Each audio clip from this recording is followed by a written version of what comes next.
That was a massive day at the Burton Automotive Newcastle SURFEST presented by Bonsoy. Thanks for joining us for the Stone and Wood Post Show. And what a day of surf action it was. My name's Stace Galbraith, joined by Jess Starling and Adam Vaughan Blakey. Deadly, how are you, mate? Good, thanks, Stace. Real good. It's good to big see day you out of the way. 3D, mate. Bro. 3D. It was a good day. Challenging day in some ways, but, you know, sections loomed up, sections were destroyed. I'm happy. Jess, what do you make of that, and what do you make of the day?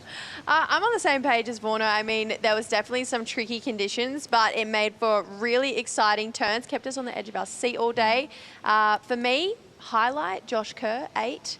That was out of control. Can't wait to see it again. Yeah, of course. Yeah, it was an awesome day. We saw plenty of action. We saw plenty of upsets. We saw plenty of local engagement. You know, obviously Ryan Callanan getting the job done. Jacko Baker, unfortunately, slipping out of the draw. That always hurts. But Morgan Sibilic, he got to work as well. Vaughan, you had a big day in the field. How is the local feeling out there? Yeah, there were ups and downs for the locals for sure. Julian Wilson also adopted local, but, you know, people are right on board with his campaign throughout this year. They want to see him get through this Challenger Series and back on the CT.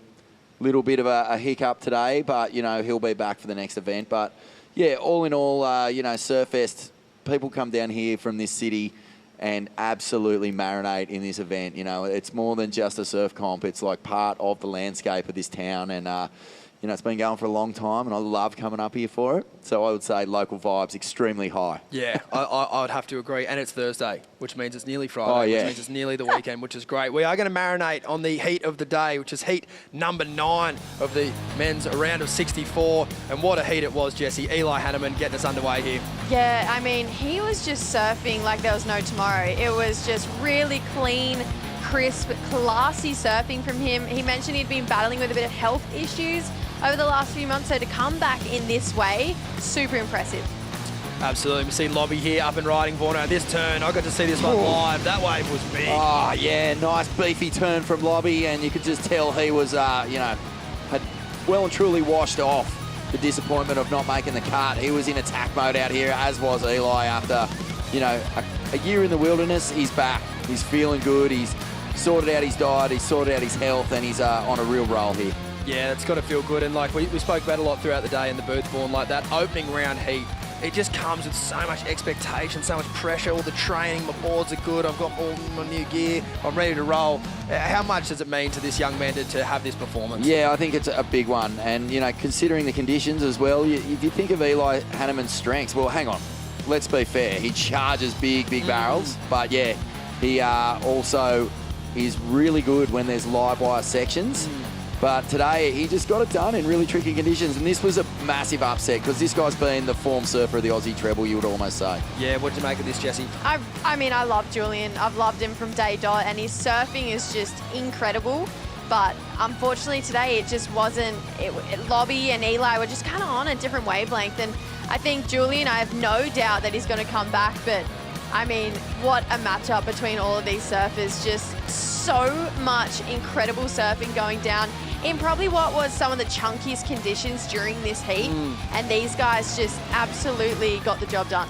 How's those whitewater rapids getting sucked out to sea there? Charlie Quiveron, unfortunately, unable to get it done there, as we have a beautiful looking afternoon here over Merewether. But that's the results from that heat, and it was a hotly contested battle. Look at the top score there, first, second, and third. They're all in the 7 range, which today was a tricky thing to do. Unfortunately, our boy Joycey couldn't get his campaign on the roll that he wanted. He had an amazing first heat, and I think he's looking better than ever. And let's be honest, he was due for a slip. He won this event here as a QS. He finaled up at Burleigh. He went over to Stab High and got a final there. He's been on a tear. These things happen. And he's going to head off to Bolito. Pretty fired up, I reckon. Absolutely. There's no doubt about his form, but you made the point.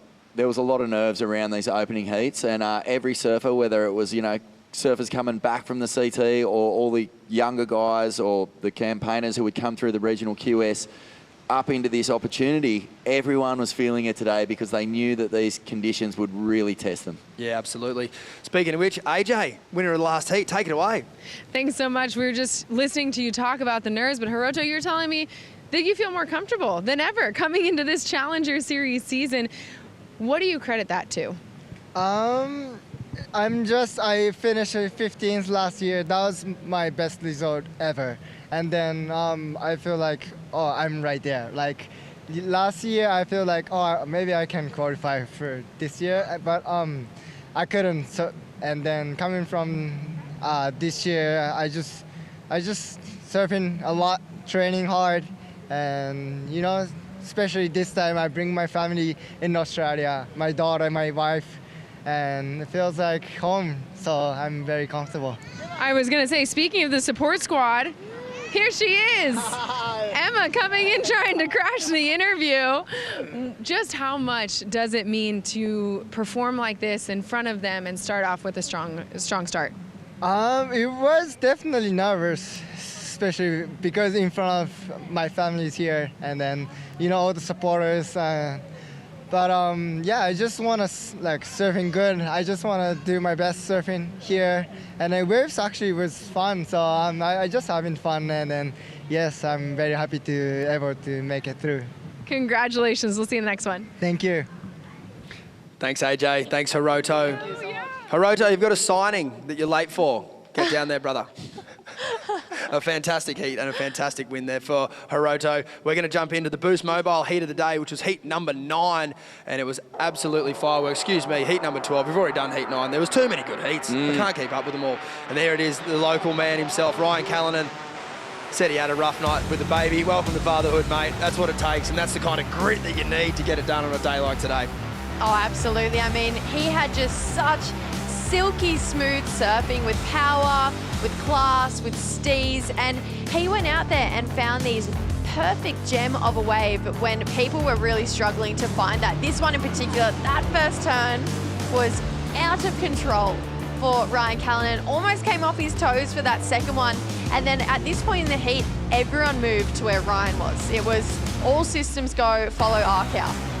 Yeah, absolutely they did. I kind of got it wrong on the vision there. I thought he was in front of the judges, but he was actually up at the ladies' bath section, which he made look so fun and manageable. But as you know, Vaughan, from being out there all day, it's wild out there. Oh, yeah, it moves around a lot. And one of the reasons why this was heat of the day was that the back half of this heat just turned into a full-blown frenzy. Like, it was frantic, and it was on the back of this wave right here.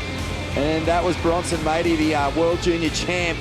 He found some air, and then he just went to town on the inside, rapid-fire backside attack, and that put him right in the frame. He was looking for only like a low 4, and that sent Ryan Callanan and Nolan Rapoza into panic stations because they were all neck and neck at that stage, and Bronson was on the inside just sharking, looking for anything he could get his mitts on to try and get that score. Yeah, we'll take a look at the scores from that heat in a moment, but that was, by my recollection, the highest single score of the day. You see there the surfer in third, and 8.67 for Bronson Matey.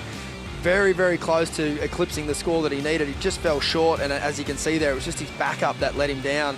But it was Nolan and Callanan that had some amazing backhand surfing across both of their scores to get the job done today. And obviously Federico Moraes there, unfortunately eliminated in 4th. But talk to us about like that, seeing that talent, you know, on display, Jess. We see it on Instagram, but when Bronson does something like that in a heat, it's pretty special. To be able to convert that in a heat as well, I think that takes a certain type of someone, a certain type of competitor. And I think, you know, he's just come off this World Junior title win for surfing like that. He's probably got pressure on his shoulders to be able to perform in a certain type of way.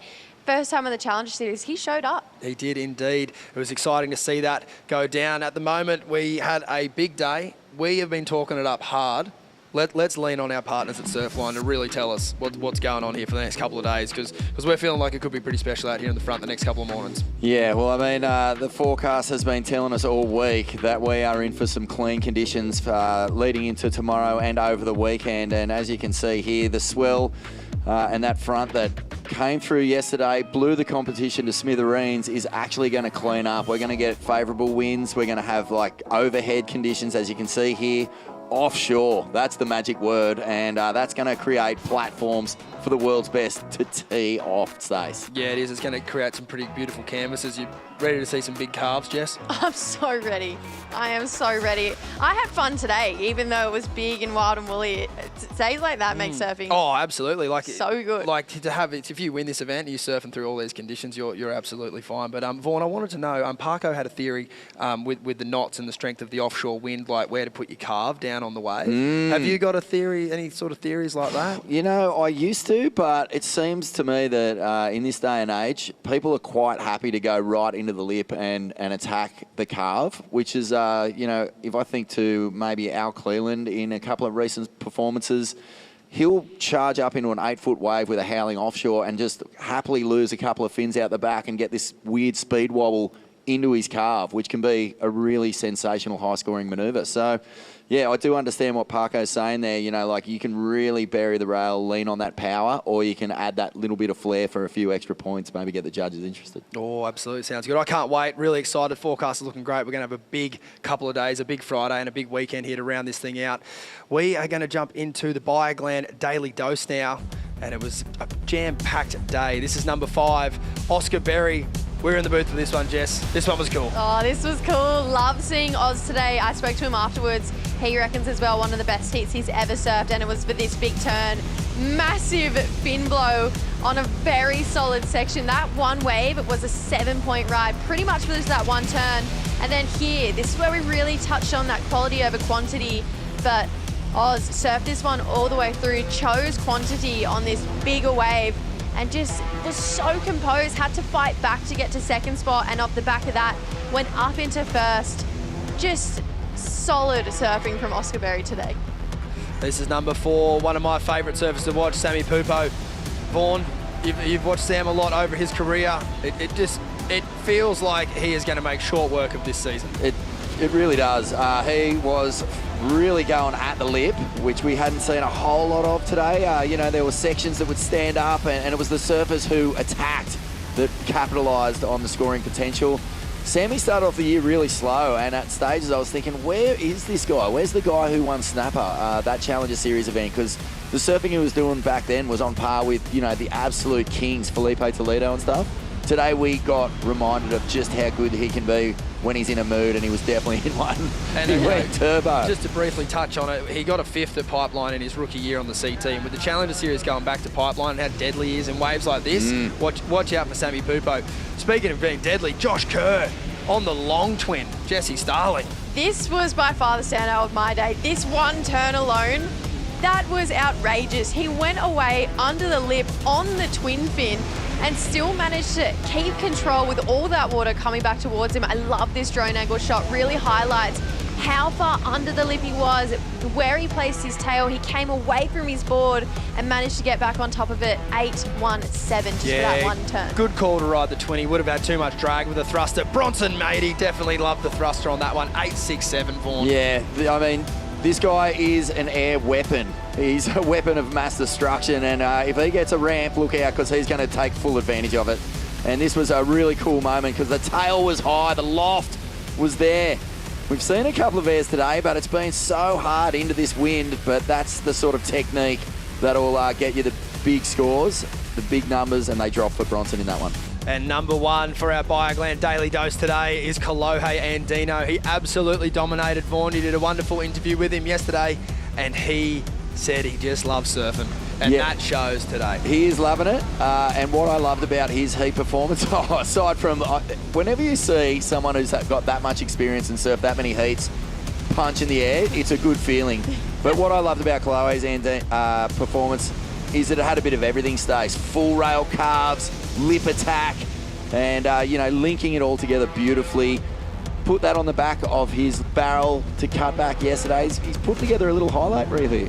He does, and that'd have to feel good, Jess. Oh, absolutely. And I mean, the fact that he got a last-minute call-up and he's just saying how excited he is for surfs. Stace and I watched that in real time. He did 2 huge turns out the back there too. We missed that. We're too busy gas bagging. He's just looking like he's on one. And he's ready, but on one, yet still so calm about it all. It's actually a little bit scary. Every time he looks up at the judges, I'm just waiting for it. Get it right! Or after a massive day of action, we're really excited for tomorrow. Jess, what are you looking forward to? Okay, I'm really looking forward to the fact that the Surfline forecast, it's good when it's dark green, but when it's purple, it means something great is coming. So I'm excited to see everything we saw today on clean faces. Yeah, I agree. Deadly, I know you're going to the footy tonight. I know you're pretty excited. You got yourself some pretty special seats. I do. My team's playing, and they're playing the local team, so I could be public enemy number one the way that I start screaming and carrying on at the footy. You think it's bad at the surfing. But, no, look, I'm really looking forward to this sort of generational battle that's playing out. I mentioned it today, but, I'm loving seeing your Kolohes, your Josh Kerrs in the mix. I'm loving seeing the CT guys, having to reset and bring their best. And then, of course, this younger generation who are doing everything in their power to leapfrog those guys. They're heroes. It's set for a magical weekend. It's the age-old story, isn't it? It's magic, and it's just happened all again. And the right Challenger before Series our very own is eyes. lighting us up. It's a really cool weekend that we're set up for. Yeah, no, it really is. And if the Knights get up tonight, the town's going to be even happier. Well, 99.999% of the town. Here's tomorrow's call. We're going to be getting after it bright and early. We're going to need to really, get some good heats done tomorrow. We obviously had a couple of days off, so we're feeling fresh and rejuvenated. I can't speak for Vaughan and myself tomorrow morning. Jesse, on the other hand, will be firing, ready to roll. Thanks to everyone for tuning in online today. And thanks to all the local supporters for coming down and getting after it. There's nothing like watching pro surfing live, and there's no better place in the world to watch it in Newcastle. So we're stoked to do it all again tomorrow and over the weekend. And we're going to leave you with today's highlights, which there was plenty of carnage and plenty of great surfing. Thanks for tuning in, and we'll see you bright and early tomorrow for a 7:15 a.m. call.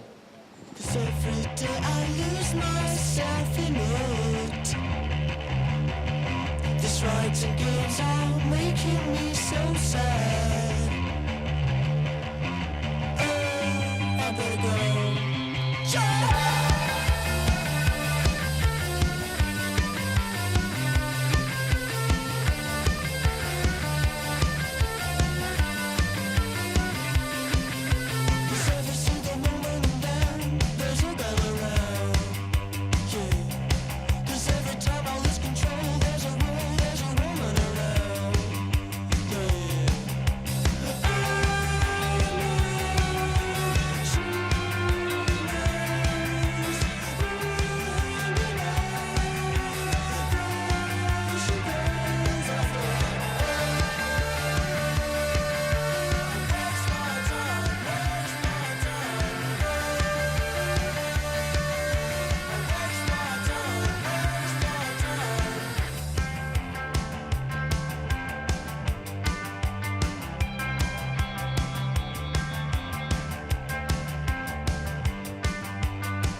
This copyrighted event broadcast is produced by the World Surf League for broadcast around the world and may not be retransmitted, reproduced, rebroadcast, or otherwise distributed or used in any form without the written consent of the World Surf League.